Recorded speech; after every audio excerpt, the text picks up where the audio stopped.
বেআইনি ব্যবসা করছি, এটা তো আমরাও স্বীকার করি, কিন্তু পেটের দায়ে কিছু করার নেই, তো করতে তো হবেই। না, কোনো সার্ভে এখন আমাদের কোনো সার্ভেই চলছে না। হঠাৎ করে আসলো, পুলিশ আসলো বলে এগুলো ভাঙতে হবে। বামপন্থ সরকার আমলেও হকার জোন হয়েছিল, কিন্তু সেই সব জায়গায় কিন্তু ব্যবসা করার মতো পরিস্থিতি ছিল না। এখনো পর্যন্ত আমাদের এই দিকে আসেনি, তবে আগামী দিনে আসার কথা আছে, বলতে পারবো না। চাল তুলে দিতে হয়েছে, শেড করা ছিল পুরো এ মাথা থেকে ও মাথা। নিরুপায় কিছু করার নাই, সবাই যদি যায় আমাকেও যেতে হবে। মুখ্যমন্ত্রী মমতা বন্দ্যোপাধ্যায়ের নির্দেশের পর একের পর এক রাস্তায় কিন্তু সার্ভে আমরা দেখতে পেয়েছি। তবে উল্লেখ্য বিষয় হচ্ছে, মুখ্যমন্ত্রী যে সমস্ত এলাকার নাম তুলেছিলেন সে সমস্ত এলাকাতে শুধুমাত্র সার্ভে চলছে এমনটাই বোঝা যাচ্ছে। কারণ আমরা আজকে এসেছি যাদবপুরে যে হকারদের নিয়ে সমস্যা রয়েছে, অর্থাৎ যাদবপুর স্টেশন লাগোয়া, যাদবপুর ইউনিভার্সিটি লাগোয়া ফুটপাথগুলো, সে সমস্ত ফুটপাতের যে হকাররা বসে রয়েছেন তাদের বক্তব্য, এখনও পর্যন্ত যাদবপুরের ক্ষেত্রে কিন্তু সার্ভে শুরু হয়নি। অর্থাৎ পুরকর্মীরা এসে ভোটার কার্ড, আধার কার্ড, বিভিন্ন ধরনের নথি যে সমস্ত জোগাড় করছিলেন বা সংগ্রহ করছিলেন, যাদবপুরের ক্ষেত্রে কিন্তু সে ছবি আমরা দেখতে পাইনি। বা এখানকার হকারদের বক্তব্য, তা এখনও পর্যন্ত সার্ভে শুরু হয়নি। হয়তো 1 মাসের মধ্যে টাইম দেওয়া হয়েছে, 1 মাসের মধ্যে সার্ভে শুরু হবে। এখানকার হকাররা কি বলছেন মুখ্যমন্ত্রীর নির্দেশের পর, চলুন শুনে নেওয়া যাক।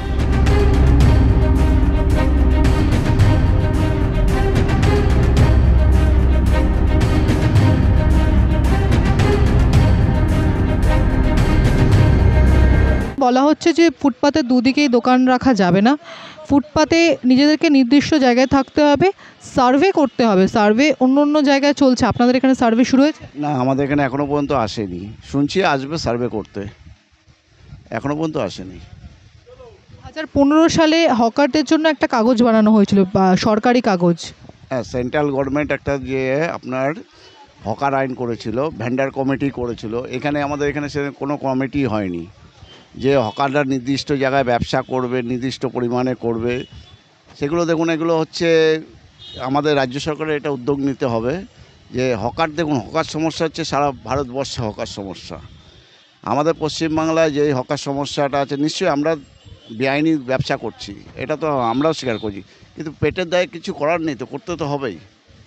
হ্যাঁ, এখন একটা কমিটি করে দিয়ে আমাদের নির্দিষ্টভাবে যদি ব্যবস্থা করে দেয়, সেটা তো আমাদেরও ভালো, সরকারেরও ভালো হবে আশা করি।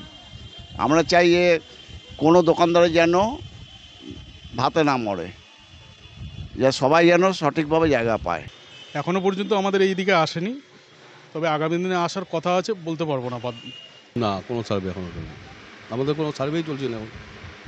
সেক্ষেত্রে বলা হচ্ছে ভোটার কার্ড, আধার কার্ড, এই সমস্ত ওটা ওইখানে অ্যানাউন্স করতে করতে বলেছে, কিন্তু আমাদের এখানে এখনো কিছু আসেনি, হয়তো আসবে 2 দিন 1 দিনের মধ্যে। ওটা আসছে মাঝে মাঝে, এসে ঘুরে যাচ্ছে, দেখে যাচ্ছে।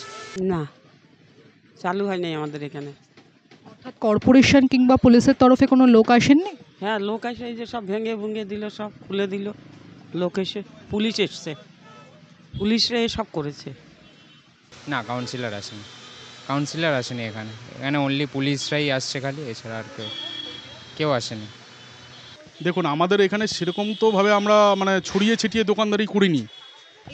এইভাবেও গড়িয়াহাট, হাতিবাগান, সব জায়গায় যেখানে যেখানে মুখ্যমন্ত্রী উল্লেখ করেছে। জানি না, গড়িয়াহাট হাতিবাগানে যে ব্যাপারগুলো রয়েছে ওগুলো খুব কনজাস্ট এরিয়া, খুব আমাদের এখানে পরিষ্কার পরিচ্ছন্ন, এবং প্রশাসন আমাদেরকে যেভাবে গাইডলাইন্স দিয়েছে আমরা সেইভাবেই এইভাবে চলছি আমরা। আপনি তো বলছেন সার্ভে করতে এখনো আসেনি। না, সার্ভের ব্যাপারটা আমরা এখনও দেখতে পাইনি, বা আমাদের সঙ্গে কোনো কথা হয়নি।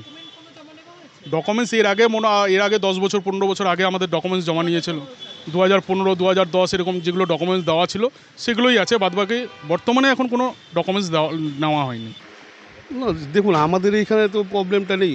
অনেক জায়গায় যে 3টে 4টে আমি জানি, যে আমরা অনেকেই শুনেছি যে এরকম একটা মানুষ 3-4টে করে ডালা নিয়ে বসে আছে, এক জায়গায় গেঞ্জি, এক জায়গায় কাপড়, আর এক জায়গায় বাচ্চাদের জামা কাপড়, এরকম অনেক কিছু নিয়ে বসে আছে। কিন্তু তাদের ক্ষেত্রে যেটা ওটা ঠিক আছে, কিন্তু আমাদের এখানে তো সেই প্রবলেমটা ছিল না। কিন্তু আমাদের এখানে এটা কেন করলো দিদি আমি বুঝতে পারলাম না। এটাও তো ঠিক যে বাংলার আইডেন্টিটি নষ্ট হচ্ছে এইভাবে। নষ্ট তো হচ্ছে, কিন্তু কর্মসংস্থান তো কিছু নেই, করে যে খাবে লোকে, কি করে খাবে বলুন? করে তো খেতে হবে, পেট তো মানবে না। মানুষে ফুটপাতে বসছে, বাধ্য হয়ে বসছে, কেউ কি সদিচ্ছায় বসছে? মুখ্যমন্ত্রী গাইডলাইন বেঁধে দিয়েছেন বা নির্দেশ দিয়েছেন অনেক দিন হলো, আপনাদের এখানে কি প্রশাসনের তরফে কোনো তৎপরতা দেখা যাচ্ছে হকারদের নিয়ে? না না, আমরা নিজেরা যা কিছু করার করছি এবং প্রশাসন যেভাবে আমাদেরকে চলতে বলছে আমরা সেই অনুযায়ী চলছি। প্রশাসন বলেছে আমাদেরকে এই ছাদ থাকবে না, ছাদ উড়িয়ে দিতে হবে, আমরা তাই করেছি। প্রশাসনের গাইডলাইন্স যা আছে সেভাবেই আমরা এটাকে করেছি। আমরা আগামী দিনে এখন প্রশাসনের কী গাইডলাইন্স আছে সেটা দেখার বিষয় আছে, বা দিদি যা বলবে আমাদেরকে সেই মতোই চলতে হবে। পৌরসভার কর্মী আসছে না বলছে, এসে দেখে যাচ্ছে তো যেখানে প্লাস্টিকগুলো খুলে দিচ্ছে, দেখছেন না? একবার খুলে দিয়ে গেছে, আবার তো খুলে দিয়ে গেল। মুখ্যমন্ত্রী বা বারবার করে আমাদেরকে তো খুলে দিয়ে যাচ্ছে, আমরা তো আবার খুলে দিচ্ছি যাতে জনসাধারণ হাঁটতে পারে, প্লাস আমাদের সাইজ মতো আমরা দোকানে আছি। আসছে পুলিশ আমাদের এখানে আসছে, দেখে যাচ্ছে আমরা ঠিকঠাকভাবে দোকানদারি করছি কিনা বা কোনো প্রবলেম হচ্ছে কিনা সব দেখে যাচ্ছে। আর এই যে সার্ভের ডেট দেওয়া হয়েছে, কোনো জমা দেওয়ার কিছু? কোনো এখনও কিছু সেরকম কোনো সার্কুলার আমাদের আসেনি, বলতেও পারছি না সে ব্যাপারে। ওইসব কিছুই হয় নাই, হঠাৎ করে আসলো, পুলিশ আসলো বলে এগুলো ভাঙতে হবে, সব খুলে দেওয়া হয়েছে। এগুলো কোনো আলোচনাই করে নাই। আপাতত তো ওরকম কিছু বলেনি, আপাতত এই ওপরের চাল তুলে দিতে হয়েছে, শেড করা ছিল পুরো এ মাথা থেকে ও মাথা, ওগুলো তুলে দিতে হয়েছে এখনও, এছাড়া আদার্স আর কিছু বলেন। অ্যাপ ট্যাপ এগুলো শুনেছি আমি, বাট টিভির ব্যাপারে, কিন্তু আমাদের কাছে সদুত্তর কিছু আসেনি। এবং প্রশাসন যেভাবে আমাদেরকে বলেছে ওগুলো কাজ করতে হবে, সেগুলোই আমরা করেছি। হকার জোন করবে ঠিকই আছে, এর আগে বামপন্থ সরকার আমলেও হকার জোন হয়েছিল, কিন্তু সেই সব জায়গায় কিন্তু ব্যবসা করার মতো পরিস্থিতি ছিল না।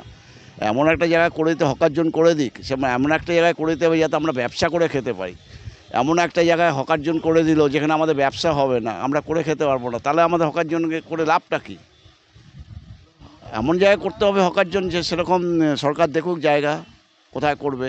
দেখুন ম্যাডাম, এই ব্যাপারে এখন এই সব কথা বলতে পারছি না, কারণ কলকাতা শহরে খুব কনজাস্ট এরিয়া, কোথাও এরিয়ায় এমন কোনো নেই যে ফাঁকা আছে, সবই তো বিল্ডিং আর বড় বড় দোকান, শপিং মল হয়ে পুরো জায়গা ব্লক হয়ে গেছে। এবং যেগুলো মানে এরিয়া আছে, যেরকম 8B বাস স্ট্যান্ড, আমাদের একটা ভালো একটা জায়গা যেখান থেকে অনেক দূরে যাওয়া যায়, সব জায়গায় পৌঁছে দেয়।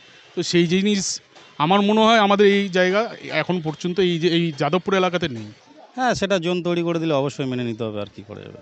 উনি দিদি একটা জায়গায় আছে, উনি যা বলবে তাই হবে। আর চলে যাব বলতে এটা কি বললে কি মানা যায়? আমাদের সবাই তো রুজি রুটির ব্যাপার আছে, কেউ তো এটা মানতে পারবে না। না, মুখ্যমন্ত্রীকে সে বিকল্প ব্যবস্থা করতেই হবে, নাহলে তো কিছু করা যাবে না। নিরুপায়, কিছু করার নাই, সবাই যদি যায় আমাকেও যেতে হবে। 40 বছর হয়ে গেছে। সবাই গেলে আমিও যাব, সবাই না গেলে আমিও যাব না, এটাই হলো কথা। এটা এবার সবাই যেটা ভালো বুঝবে সেটাই। আর আমি তো এখানে কাজ করি, আমি যেহেতু ওনার নাতে, সেহেতু ওনার যেটা ডিসাইড করবে সেটাই হবে। একটা জোন তৈরি হয়ে গেলে ব্যবসার ক্ষতি বেশি হবে না বললেই চলে, কেননা সবাই কাস্টমার জানবে এই জোনের মধ্যেই যাবে। ঠিক আছে, যাতে জনসাধারণের জন্য যদি ফুডটা যদি ক্লিয়ার করলে যদি ভালো হয়, তাতে উনি ভালোই বিচার নিয়েছেন, হবে নিশ্চয়ই ভালো। ব্যবসা তো প্রচুর ক্ষতি হচ্ছে, সবথেকে বড় ক্ষতি হচ্ছে আমাদের মালপত্র ভিজে যাচ্ছে, কারণ উপরে আমরা টিন লাগাতে পারছি না, প্লাস্টিক লাগাতে পারছি না, আমাদের মালপত্র ভিজে যাচ্ছে। আর এখন এক বর্ষার সিজন, সামনে পুজো, জানি না কী হবে, আগামী দিনে কী হবে বা আমরা কী করব। আর এখানে দেখবেন ম্যাক্সিমাম ইলেকট্রনিক্সের দোকান আছে, এগুলোতে জল লাগলে, আজকের জল লাগলে কালকে ড্যামেজ হয়ে যাবে, এর কোনো দাম থাকবে না। মারাত্মক ক্ষতি হচ্ছে, মারাত্মক ক্ষতি। একটা লোক দাঁড়াতে পারছে না বৃষ্টিতে, কিছু মানে ব্যবসাই করতে পারছে না, পুরোপুরি ঝাড়। এইখানে রাস্তায় জল জমে যাচ্ছে, এই দেখুন না, সব জালি জায়গায় জল জমে যাচ্ছে, মারাত্মক ক্ষতি হচ্ছে। অনেক সমস্যা পড়তে হবে, অনেক সমস্যা, এ বলে বোঝানো যাবে না।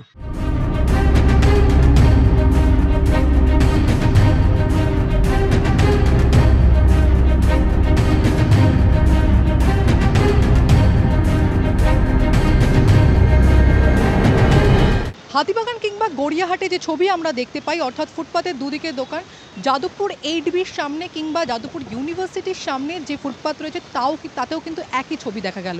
এবার দেখার বিষয় এখানকার হকাররা যে বক্তব্য আমাদেরকে জানালেন, অর্থাৎ পুরসভার কর্মীরা ঠিকঠাকভাবে সার্ভে শুরু করেননি, সার্ভে শুরু হলে তারা সেই নিয়ম মেনেই চলবেন। 1 মাসের মধ্যে সার্ভে শুরু হওয়ার পর যাদবপুরের কি ছবি পাল্টায় কিনা সেদিকে আমাদের নজর থাকবে। আপনারা দেখতে থাকুন দ্য ওয়াল, কারণ খবর এখন এখানে।